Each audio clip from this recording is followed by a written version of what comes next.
دنیا میں کوئی انسان ایسا نہیں جو یہ کہے کہ مجھے کوئی غم نہیں، کوئی پریشانی نہیں، کوئی فکر نہیں، کوئی تکلیف نہیں، کوئی بیماری نہیں، کوئی دکھ نہیں، کوئی درد نہیں، کچھ بھی نہیں۔ اس دنیا میں اللہ سبحانہ تعالیٰ نے انسانوں کے امتحان کے لیے، انسانوں کو آزمانے کے لیے چند آزمائشیں بھی رکھی ہیں، لیکن جب انسان اس دنیا سے چلا جائے گا یعنی آخرت میں، اور اللہ کی مرضی کے مطابق زندگی بسر کر کے جائے گا، تو پھر وہاں ایسی جنت ہے جس میں کوئی غم ہے ہی نہیں، کوئی بیماری نہیں، بڑھاپا نہیں، دکھ نہیں، پریشانی نہیں، خوشیاں ہی خوشیاں ہیں، خوشیاں ہی خوشیاں ہیں، نعمتیں ہی نعمتیں ہیں، لیکن اس کی ایک قیمت ہے اور وہ ہے اللہ کی اطاعت اور فرما برداری۔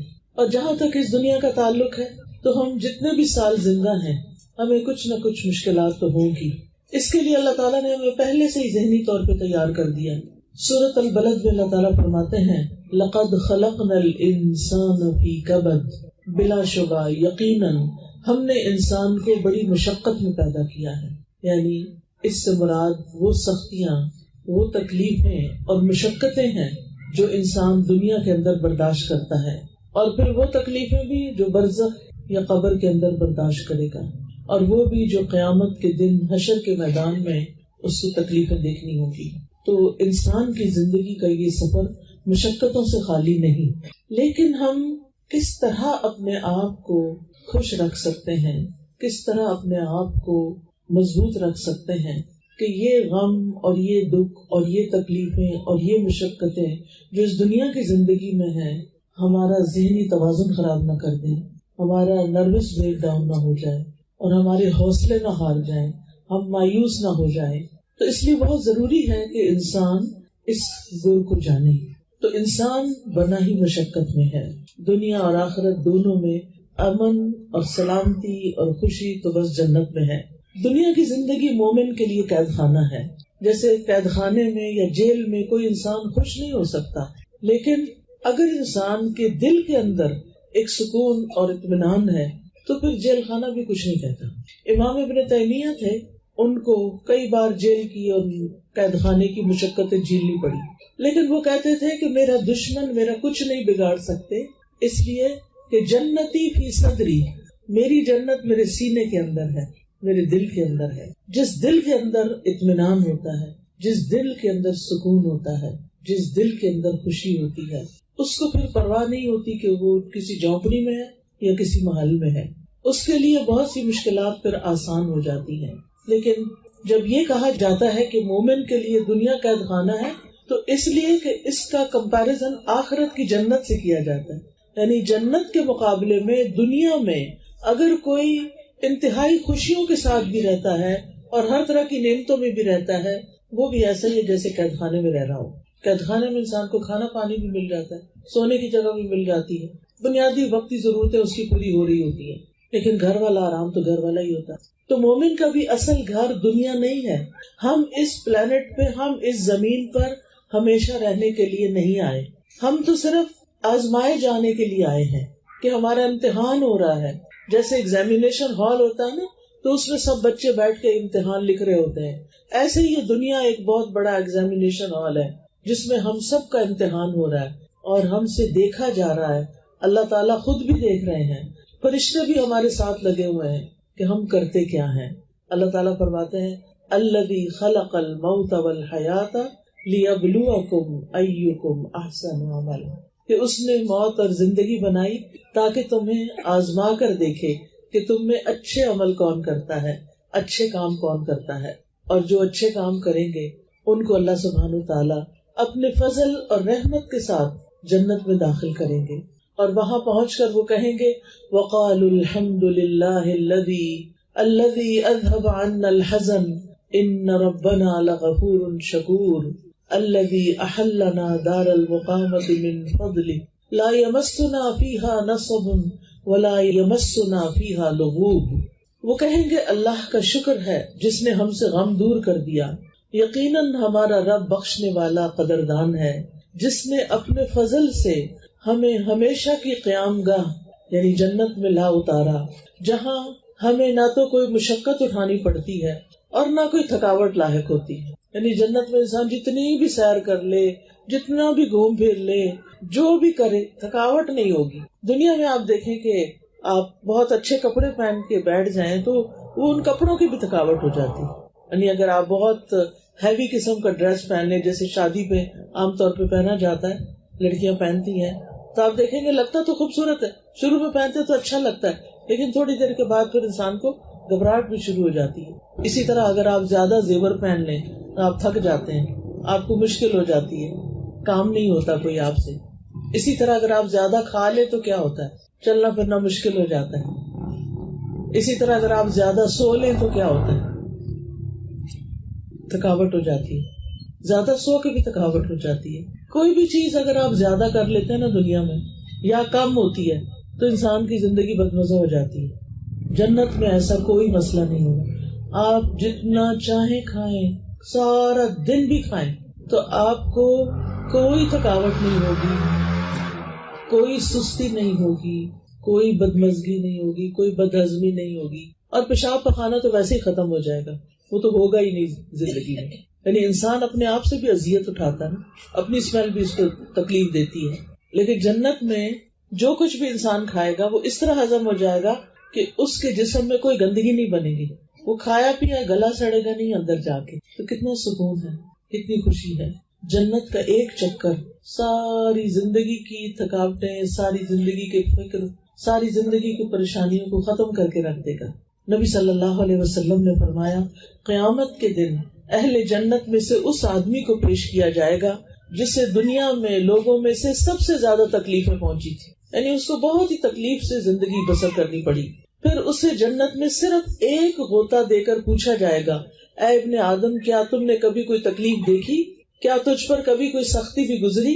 وہ عرض کرے گا، اے میرے رب تیری قسم، کبھی کوئی تکلیف میرے پاس سے گزری بھی نہیں.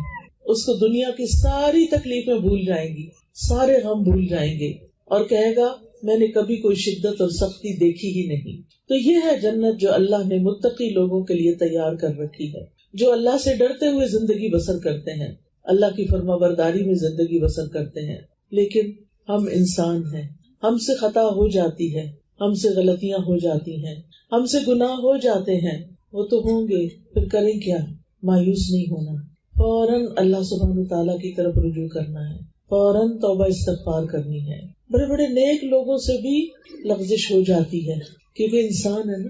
آپ کو معلوم ہے قرآن مجید میں حضرت یونس علیہ السلام کا قصہ آتا ہے. وہ اللہ سبحانہ تعالیٰ کے ایک بڑے بزرگ پیغمبر تھے. ان کی قوم نے ان کو اتنا ستایا کہ وہ اللہ کا حکم آنے سے پہلے ان کو چھوڑ کے چلے گئے. چلتے گئے آگے سمندر آ گیا تو کہنے لگے کہ میں اس قوم کے ساتھ اب نہیں رہ سکتا، یہ بڑی نافرمان قوم ہے، میں ان کو چھوڑ کے جا رہا ہوں. تو وہ سمندر میں انہوں نے ایک کشتی دیکھی تو اس کشتی میں سوار ہو گئے. تو کشتی چلی تھوڑی دیر تو ڈوبنے لگی. اب کرہ ڈالا گیا کہ کسی ایک بندے کو کشتی سے باہر پھینکیں گے تو تب کشتی چل سکتی ہے، ورنہ سارے ڈوب جائیں گے. وہ کرہ حضرت یونس کے نام نکلا، پھر ڈالا گیا، پھر انہی کا نام نکلا. آخر سب نے مل کے حضرت یونس کو، جو اللہ کے نبی تھے، سمندر میں پھینک دیا. جو ہی پھینکا ایک مچھلی آئی اور اس نے ان کو نگل لیا. اب جو ہی وہ مچھلی کے پیٹ میں پہنچے تو اندھیرا. اور آپ کو پتا ہے کہ مچھلیاں سمندر کی سطح کے اوپر نہیں تیرتی، وہ نیچے چلی جاتی ہے. تو سمندر کا اندھیرا اور مچھلی کے پیٹ کا اندھیرا، اور پھر رات ہو گئی تو رات کا اندھیرا، بادلوں کا اندھیرا، اندھیرے پہ اندھیرا. تو انہوں نے کیا کیا، اس مشکل سے نکلنے کے لیے جو کہ امپاسبل نظر آتا ہے، اللہ تعالیٰ فرماتے ہیں وَظَنُّونِ إِذْ ذَهَبَ مُغَاضِبًا فَظَنَّ أَن لَّن نَّقْدِرَ عَلَيْهِ فَنَادَىٰ فِي الظُّلُمَاتِ أَن لَّا إِلَٰهَ إِلَّا أَنتَ سُبْحَانَكَ إِنِّي كُنتُ مِنَ الظَّالِمِينَ فَاسْتَجَبْنَا لَهُ وَنَجَّيْنَاهُ مِنَ الْغَمِّ وَكَذَٰلِكَ نُنجِي الْمُؤْمِنِينَ. اور مچھلی والا جب وہ اپنی قوم سے غضبناک ہو کر چلا گیا تو اس نے گمان کیا کہ ہم ہرگز اس پہ قادر نہ ہوں گے. پھر اس نے اندھیروں میں پکارا کہ تیرے سوا کوئی الہ برحق نہیں، تو پاک ہے، بے شک میں ہی ظالموں میں سے ہوں. تو ہم نے اس کی دعا قبول کر لی اور اسے غم سے نجات دے دی، اور ہم ایمان والوں کو اسی طرح نجات دیا کرتے ہیں. تو اس کا کیا مطلب ہے کہ غم کی حالت میں، پریشانی میں، جب سارے دروازے بند ہو جائیں، جب انسان مچھلی کے پیٹ میں چلا جائے، تو پھر کس کو پکارے، پھر کس کی مدد مانگے، پھر کس کو یاد کرے. پھر کس سے فریادیں کرے؟ وہاں کون سنتا ہے؟ صرف اللہ سنتا ہے، کوئی اور نہیں سنتا، نہ ماں نہ باپ نہ بہن نہ بھائی نہ کوئی رشتے دار، کوئی بھی نہیں سنتا، صرف اللہ ہی سن سکتا ہے۔ تو انہوں نے اللہ ہی کو پکارا۔ اور ویسے بھی ہم دیکھیں ہر نماز میں سورۃ فاتحہ پڑھتے ہیں، اور سورۃ فاتحہ میں ہم کیا پڑھتے ہیں؟ ایاک نعبد و ایاک نستعین، صرف تیری ہم عبادت کرتے ہیں اور صرف تجھ سے ہی ہم مدد چاہتے ہیں، تو ہی ہمارے لیے کافی ہے۔ حسبنا اللہ و نعم الوکیل، نعم المولا و نعم النصیر، کافی ہے ہمیں اللہ، اللہ کی مدد کافی ہے۔ حسبنا اللہ و نعم الوکیل، بڑا بہترین کارساز ہے، وہی اصل کام بنانے والا ہے۔ نعم المولا و نعم النصیر، بہترین مددگار، بہترین مدد فرمانے والا، بہترین کارساز، بہترین حمایتی۔ ابراہیم علیہ السلام کو جب آگ میں پھینکا گیا تو انہوں نے کیا پڑھا تھا؟ حسبی اللہ لا الہ الا هو علیہ توکلت وہو رب العرش العظیم، انہوں نے بھی حسبی اللہ پڑھا۔ یونس علیہ السلام نے اللہ کو پکارا اور اللہ سبحانہ وتعالیٰ نے مچھلی کو حکم دیا اور اس نے ان کو لا کے کنارے پہ ڈال دیا، اور وہ بڑی ہی پریشان حالت میں تھے، تکلیف میں تھے، لیکن اللہ سبحانہ وتعالیٰ نے ان کی تکلیف دور کر دی اور ان پر ایک کدو کی بیل اگا دی جو سایہ بھی کرتی تھی، اور پھر کدو کھا کے انہوں نے اپنا علاج بھی کر لیا، اور پھر واپس اپنی قوم کی طرف گئے تو قوم بھی توبہ کر چکی تھی۔ اور یہاں پر اللہ سبحانہ وتعالیٰ فرماتے ہیں کہ فَاسْتَجَبْنَا لَهُ وَنَجَّيْنَاهُ مِنَ الْغَمِّ، ہم نے اس کی دعا قبول کر لی اور ہم نے اسے غم سے نجات دی۔ تو اس سے یہ پتہ چلتا ہے کہ جب ہم آیت کریمہ پڑھتے ہیں لا الہ الا انت سبحانک انی کنت من الظالمین، اللہ کے سوا کوئی عبادت کے لائق نہیں، اے اللہ تو پاک ہے، میں یقیناً ظالموں میں سے، قصور میرا اپنا ہے، گناہ میرے اپنے ہیں، غلطیاں میری ہیں۔ جب انسان اپنی غلطی کا اعتراف کرتا ہے تو اللہ تعالیٰ اس سے بڑا خوش ہوتا ہے، کیونکہ شیطان نے تکبر کیا تھا، ابا انکار کیا، واستکبر اور تکبر کیا، وکان من الکافرین اور وہ کافروں میں سے ہو گیا۔ تو جب انسان اللہ کے حکم سے انکار کرتا ہے اور تکبر کرتا ہے کہ میں بڑی چیز ہوں اور اللہ کا حکم نہیں مانتا، تو پھر اللہ تعالیٰ کی ناراضگی آتی ہے۔ شیطان انسان کا دشمن ہے، شیطان انسان کے پیچھے لگا رہتا ہے اور وہ اس کے دل میں طرح طرح کے خیالات ڈالتا ہے، وسوسے ڈالتا ہے، اور کبھی کبھی اس کو ایسی باتیں سکھاتا ہے، اللہ نے تمہارے لیے کیا کیا، تمہاری تو کوئی دعائی قبول نہیں ہوتی، کوئی فائدہ نہیں اللہ تعالیٰ کو پکارنے کا، جاؤ کسی اور کے پاس۔ لیکن ہم دیکھتے ہیں کہ کس طرح اللہ سبحانہ تعالیٰ نے اس دعا کی بدولت یونس علیہ السلام کو معاف فرما دیا اور یونس علیہ السلام کو غم سے نجات دی، اور ساتھ ہی خوشخبری دی کہ اور سارے مومنوں کو بھی ہم ایسے ہی نجات دیتے ہیں۔ یعنی مطلب کیا تھا کہ اگر کوئی شخص کسی تکلیف اور غم اور مصیبت کے وقت یہ دعا پڑھتا ہے تو اللہ تعالیٰ اس کی تکلیف کو دور کر دیتے ہیں۔ آیت کریمہ پڑھیں، سنائیں مجھے۔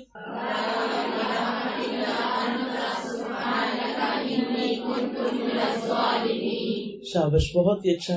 تو اس سے کیا پتہ چلتا ہے کہ جب دل پہ بوجھ آئے، جب دل پہ غم آئے، جب کوئی فکر آئے، جب دل اداس ہو، جب دل پریشان ہو، تو کیا کریں؟ یہ آیت کریمہ پڑھیں، تسبیح پڑھیں۔ تسبیح غموں کا علاج ہے۔ آپ دیکھیں یہاں بھی وہ کیا کہتے ہیں، سبحانک، تو پاک ہے، اللہ تیرا کوئی قصور نہیں، غلطی میری اپنی ہے، تو پاک ہے، تو ظلم نہیں کرتا، تو کسی پہ زیادتی نہیں کرتا، تو سب کا مولا ہے، تو سب پہ رحم فرماتا ہے، غلطی میری اپنی۔ آپ دیکھیں کہ آدم علیہ السلام نے جب شیطان کے بہکاوے میں آ کے اس درخت کا پھل کھا لیا تھا جسے منع کیا گیا تھا، تو پھر کیا ہوا؟ اللہ تعالیٰ ناراض ہو گئے۔ انہوں نے اللہ تعالیٰ کو کیسے منایا؟ ربنا ظلمنا انفسنا وان لم تغفر لنا وترحمنا لنکونن من الخاسرین۔ آپ تو سب پڑھے لکھے ہیں ماشاءاللہ، بہت ہی خوشی ہو رہی ہے مجھے کہ آپ کو اتنی دعائیں آتی ہیں اور ضروری دعائیں آتی ہیں۔ اس دعا کا بھی مطلب کیا ہے کہ اے ہمارے رب، ہم نے اپنی جان پہ ظلم کیا، اگر تو نہیں بخشے گا، تو رحم نہیں فرمائے گا، ہمارا تو بڑا نقصان ہو جائے گا۔ تو اپنی غلطی مان لینا، اپنے گناہوں پہ توبہ کر لینا، اپنے کسی قصور کو یاد کر کے رو دینا، یہ اللہ تعالیٰ کی رحمت لاتا ہے اور دعائیں جلدی قبول ہوتی ہیں۔ اچھا، ہمارا عام طور پر رواج یہ ہے کہ جب کوئی تکلیف آتی ہے تو ہم لوگوں کو کہتے ہیں مجھے پڑھ کے دے دو، اچھا وہ جب پڑھتے ہیں تو وہ کہتے ہیں انی کنت من الظالمین، وہ تو اپنے قصوروں کی معافی مانگ رہے ہیں، آپ کو کیا دیں گے وہ؟ انہوں نے یہ تو نہیں کہا کہ یہ لڑکی جس نے مجھے کہا ہے یہ بڑی ظالم ہے، نہیں، وہ تو نہیں کہہ سکتے. تو ہر انسان کو خود اپنے لیے پڑھنا چاہیے، ٹھیک ہے نا، زیادہ سے زیادہ. اور اس میں کوئی شرط نہیں ہے کہ ضرور 1.25 لاکھ ہی پڑھیں، آپ چاہیں تو 2 لاکھ پڑھ لیں، کسی نے منع نہیں کیا. 4 لاکھ پڑھ لیں، یا آپ چاہیں تو جتنی دفعہ آپ سے پڑھا جاتا پڑھ لیں. لیکن اصل چیز کیا ہے کہ آپ کے اندر ایک تاثیر ہونی چاہیے. پڑھتے وقت آپ کا دل رونا چاہیے، اللہ میری سے غلطی ہو گئی ہے، اس وجہ سے میری شامت آئی ہے، آپ مجھے معاف کر دیں. تو اپنی غلطیوں کا اعتراف جو ہے یہ انسان کی سرشت میں ہے. شیطان نہیں مانتا اپنی غلطی، اور جو انسان اپنی غلطی نہ مانے وہ شیطان کا بھائی ہے، ٹھیک ہے نا. اب ہمیں دوسروں کو تو ہم نہیں منوا سکتے، لیکن ہم اپنی فکر تو کر سکتے ہیں نا. اپنی مشکلات سے تو نکلنے کے لیے یہ وظیفہ کر سکتے ہیں اور کرتے رہنا چاہیے. تو اس آیت سے یہ بات پتہ چلتی ہے کہ تسبیح کرنا، لا الہ الا اللہ پڑھنا، اس میں 2 چیزیں پڑھی ہیں انہوں نے، لا الہ الا انت. دوسرے لفظوں میں ہم کہتے ہیں لا الہ الا اللہ. اس لیے غم کا علاج لا الہ الا اللہ میں، اللہ کے سوا کوئی عبادت کے لائق نہیں. جب کبھی دل بوجھل ہو کثرت سے پڑھے لا الہ الا اللہ، لا الہ الا اللہ، لا الہ الا اللہ. آپ دیکھیں گے تھوڑی دیر کے بعد آپ کا دل ہلکا ہونے لگے. تو دوسرا ہے سبحانک، تو پاک ہے. تو اس میں ہم کیسے پڑھ سکتے؟ سبحان اللہ، سبحان اللہ، سبحان اللہ. ایک دفعہ سبحان اللہ کہنے سے زمین اور آسمان کے بیچ کی فضا بھر جاتی ہے، اتنا بڑا کلمہ ہے یہ. ایک دفعہ الحمدللہ کہنے سے میزان بھر جاتا ہے، اتنے وزنی ہے یہ کلمات. اللہ کا ذکر بہت بڑی چیز ہے، معمولی چیز نہیں ہے. وَلَذِكْرُ اللَّهِ أَكْبَرُ. اس لیے ہمیں کثرت سے اللہ کو پکارنا چاہیے، اور جو اللہ کو پکارتا رہتا ہے أَلَا بِذِكْرِ اللَّهِ تَطْمَئِنُّ الْقُلُوبُ، خبردار اللہ کے ذکر سے دلوں کو اطمینان آ جاتا ہے. لیکن ہم اکثر یہ بھول جاتے ہیں، ہم بھول جاتے ہیں کہ اللہ کے ذکر میں اطمینان ہے، اللہ کے ذکر میں سکون ہے. تو اللہ سبحانہ تعالیٰ کو ہر حال میں یاد کرتے رہیں اور تسبیح پڑھتے رہیں اور لا الہ الا اللہ توحید کا اقرار کرتے رہیں. اس دعا کے بارے میں نبی صلی اللہ علیہ وسلم نے فرمایا، یونس علیہ السلام ذوالنون کی دعا جب وہ مچھلی کے پیٹ میں تھے، یعنی لا الہ الا انت سبحانک انی کنت من الظالمین، جب بھی کوئی مسلمان کسی معاملے میں ان الفاظ کے ساتھ اپنے رب سے دعا کرے اس کی دعا ضرور قبول ہوگی. یعنی اگر آپ کی کوئی اور دعائیں بھی ہیں، کوئی حاجتیں ہیں، تو یہ تسبیح پڑھ کے 1 دفعہ پڑھے، 2 دفعہ پڑھے، 3 دفعہ، 5 دفعہ، جتنا آپ کے پاس ٹائم ہے، یا دعا مانگنے سے پہلے آپ پڑھ لیں اور پھر اپنی دعا کریں. بچوں کے ایگزامز ہیں، یا کوئی جاب کا مسئلہ ہے، یا کاروبار کا مسئلہ ہے، یا کوئی بیمار ہے، یا کوئی دکھی ہے، پریشان ہے، تو آپ کیا کریں؟ دعا کریں. اپنے لیے بھی کریں، دوسروں کے لیے بھی کریں. مسلمان کی دعا مسلمان کے حق میں قبول ہوتی ہے، اور اس کے لیے فرشتہ دعا کرتا ہے یا اللہ اس کو بھی یہی عطا فرما. اسی طرح رسول اللہ صلی اللہ علیہ وسلم نے فرمایا، کیا میں تمہیں ایسی چیز نہ بتا دوں کہ جب تم میں سے کسی آدمی کو کوئی رنج و الم ہو، دنیا کی آزمائشوں میں سے کوئی آزمائش آ جائے اور وہ اس دعا کو پڑھے تو اس کی تکلیف دور ہو جائے گی. تو آپ سے کہا گیا کیوں نہیں؟ آپ نے فرمایا وہ مچھلی والے کی دعا ہے، لا الہ الا انت سبحانک انی کنت من الظالمین. اس دعا کو دعائے کرب کہا جاتا ہے، یعنی کرب و بلا کے وقت یہ دعا پڑھی جائے. اس دعا میں 4 چیزوں کو وسیلہ بنایا گیا ہے، ایک توحید کو، ایک تسبیح کو کہ اللہ ہر عیب سے پاک ہے، اور پھر اپنی عبادت کے اقرار کو، اور اپنی غلطیوں کے اعتراف کو. یہ 4 چیزیں ہیں خاص اس دعا کے اندر جس کی وجہ سے دعا کی قبولیت ہوتی ہے. جب انسان لا الہ الا اللہ کہتا ہے، توحید کا اقرار کرتا ہے، تو اس کا مطلب یہ ہوتا ہے کہ یا اللہ میں کچھ نہیں، میرے ہاتھ میں کچھ نہیں، انسانوں کے پاس کچھ نہیں، اصل میں تو تیرا نام ہے، اصل میں تو سب کچھ کرنے والا تو، شفا تو دیتا ہے، دکھی لوگوں کے دکھ دور تو فرماتا ہے، بھوکوں کو تو کھلاتا ہے، یعنی سب کچھ تو ہی کرتا ہے، زمین آسمان کا نظام تو ہی چلاتا ہے، ہر چیز تیرے اختیار میں ہے، تیرے قبضہ قدرت میں ہے. تو جب ہم یہ اقرار کرتے ہیں تو پھر اس کے نتیجے میں اللہ تعالیٰ ہم سے راضی ہوتا ہے، کیونکہ اللہ تعالیٰ سب سے بڑا ہے، اور اللہ تعالیٰ کو یہ پسند ہے کہ بندے اس کی بڑائی کا اظہار کریں. پھر اللہ تعالیٰ ہر عیب اور ہر نقص سے پاک ہے، اور جب ہم یہ یقین کر لیتے ہیں نا تو پھر ہمارے دل میں اللہ تعالیٰ کے لیے بدگمانی نہیں آتی، پھر بندہ اللہ سے ناراض نہیں ہوتا. کئی لوگوں کو دیکھا گیا ہے اگر ان کا مسئلہ حل نہ ہو تو نماز ہی چھوڑ دیتے ہیں. توبہ توبہ، اس سے توبہ کرنی چاہیے. کبھی بھی اللہ تعالیٰ کے ساتھ ضد نہیں لگانی چاہیے. کیا کوئی اللہ سے جیت سکتا ہے؟ کوئی اللہ کو ہرا سکتا ہے؟ ہرگز بھی نہیں، کبھی بھی نہیں ہو سکتا. اس لیے اپنی غلطیوں کو دیکھنا چاہیے، اللہ تعالیٰ سے بدگمان نہیں ہونا چاہیے. بعض اوقات ایسا ہوتا ہے کہ ہماری زندگی میں کوئی ایسی چیز آ جاتی ہے جو ہمیں بڑی ناپسند ہوتی ہے. مثلاً کسی لڑکی کی شادی کسی ایسی جگہ ہو گئی کہ اس کے سسرال اس کو پسند نہیں ہے، کسی کو اپنا شوہر پسند نہیں، کسی کے لیے کوئی اور مشکل کھڑی ہو گئی. ایسی چیزیں زندگی میں ہوتی رہتی ہیں. پھر انسان کہتا ہے میں کیا کروں، کس طرح اس مسئلے سے نکلوں، کیا کروں، کیسے کروں. لیکن جب وہ یہ دیکھتا ہے کہ اللہ تعالیٰ فرماتے ہیں قرآن مجید میں عَسَىٰ أَن تَكْرَهُوا شَيْئًا وَيَجْعَلَ اللَّهُ فِيهِ خَيْرًا كَثِيرًا. ہو سکتا ہے ایک چیز تمہیں سخت ناپسند ہو اور اللہ تعالیٰ اس میں بہت بڑی خیر ڈال دے.